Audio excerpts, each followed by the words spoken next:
Commissioner Foley, can you talk a little bit about what it costs county government? I mean, not necessarily the dollar figures, and I think that you know a little bit about this bill as well. So, I do. I have a relative in the business in this one, actually. So my brother, Mike, is a state representative, and he's the main sponsor of House Bill 3. And I support it, and my peers on the county commission support that bill as well. I think the cost is numerous, and Bill Faith made the point that this is not a new issue. I previously served as the clerk of courts for Montgomery County, and I printed out the statistics today. In 1997, we had 1,319 foreclosure cases. In 2008, we had 5,194. So that's almost a 300% increase in 11 years. So what's the cost? Well, it's obviously, there are many reasons for foreclosures. There's job loss.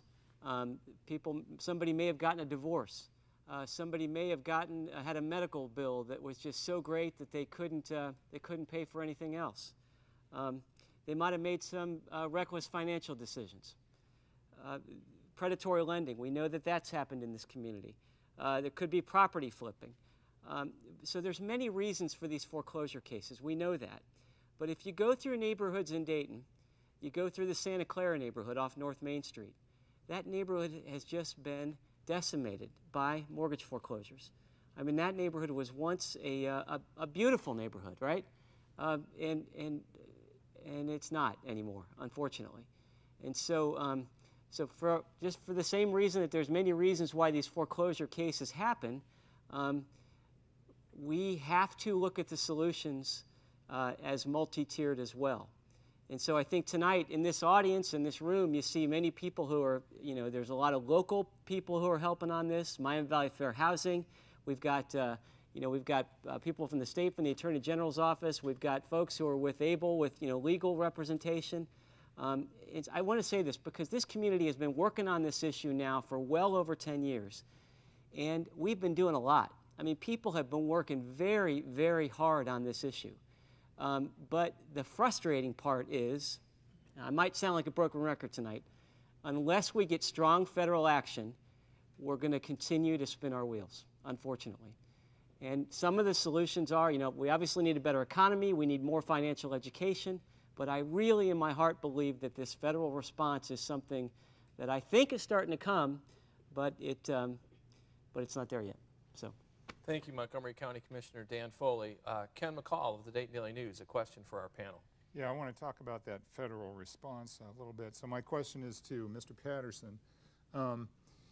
The Obama administration's Making Home Affordable program is supposed to give lenders an incentive to do workouts on some of these loans, and yet sources I've talked to are saying not much is happening.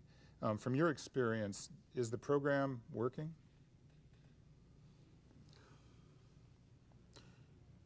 From my experience, the program does work, but you have to work it. And that's where, the devil's in the details. But first, I'd like to say that I do agree wholeheartedly with both Bill and Dan. Their comments really strike home. But when it comes to the Making Home Affordable program, in theory, the program is a good one. It's well put together, and it tried to address the issues that everyone has to deal with when dealing with foreclosure. However, in practice, we have to recognize that certain aspects of the program were actually developed by the same servicers that Bill discussed in his previous answer. So you almost have the fox in the hen house, so to speak.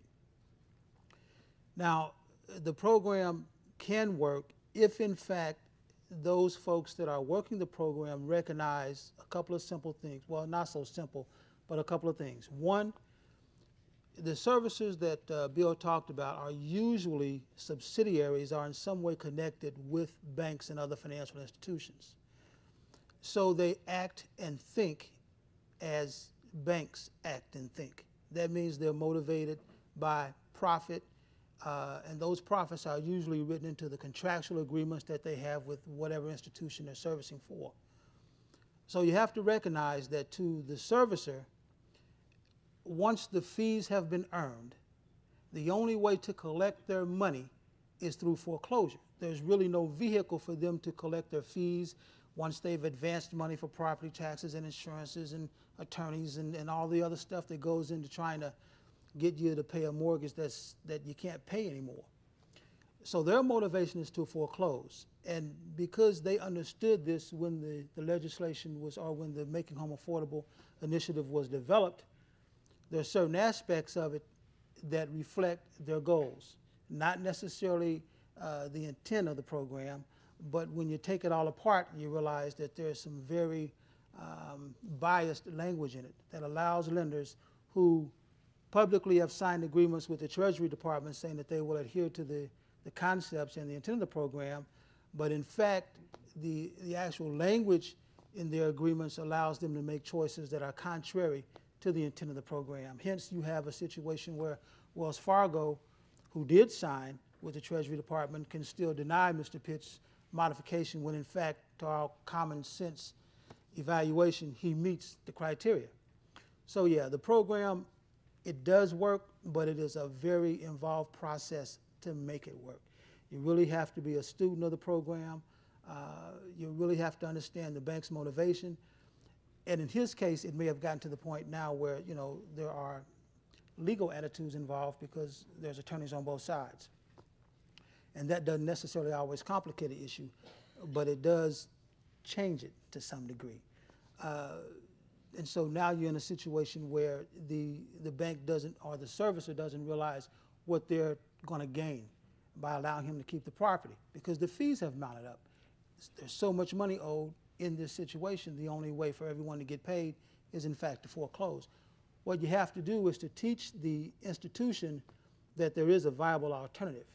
And you have to almost think a little bit like a profit-centered organization. When we approach lenders in situations like that, we try to give them, we try to show them a scenario where they can still make more money by working with a Mr. Pitts than they're going to make by immediately forcing him into foreclosure. At foreclosure, it's a done deal. They make their money, the investor takes a huge loss, Mr. Pitts doesn't have his home. So. Ken, thank you. Alfred Patterson, Community Outreach Specialist with the Local Home Saver Program.